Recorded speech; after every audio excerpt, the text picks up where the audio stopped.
a été consacrée à l'examen des différents points figurant sur l'accord du 20 août 2015 pour en évaluer l'application et discuter des modalités de calendrier pour mettre en œuvre les dispositions qui n'avaient pas été effectivement exécutées. Donc, dans ce déroulé, nous avons examiné la question liée aux délégations spéciales.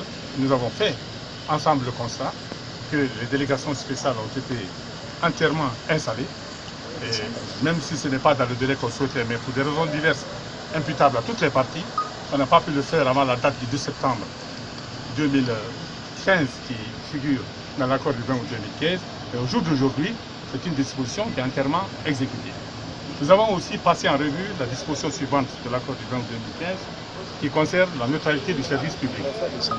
C'est une disposition constitutionnelle et nous nous sommes penchés également sur cette question.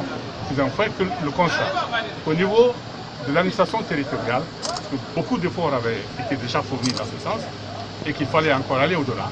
Nous avons donc suggéré, nous de l'opposition, que certaines mesures soient prises supplémentairement de manière à ce que, effectivement, toutes les sensibilités politiques aient la liberté de circuler sur tout le territoire national, d'exercer leurs prérogatives d'animation de la vie politique du pays sans aucune entrave ni aucune discrimination. Nous avons donc pris quelques mesures qui vont donc être certainement mises en application par M. le ministre de l'Administration du territoire, il faut le dire, a montré déjà ses bonnes volontés et nous a déjà indiqué toutes les actions qu'il avait menées dans ce domaine.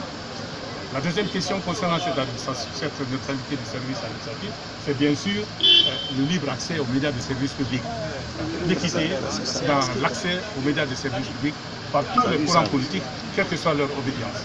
Là, nous avons regretté le recul que nous avons enregistré. Nous avons dit que là, il y a un effort important à fournir pour que les médias du service public s'ouvrent aux partis politiques d'opposition. Parce que les médias du service public ne sont pas des médias de gouvernement, ce sont des médias qui doivent être accessibles à tous les usagers de la communication, quelle que soit par ailleurs leur couleur politique, leur culture, leur communauté, leur lieu de résidence. Ce sont les médias qui doivent donc être le lieu géométrique, comme j'aime souvent le dire, de rencontre.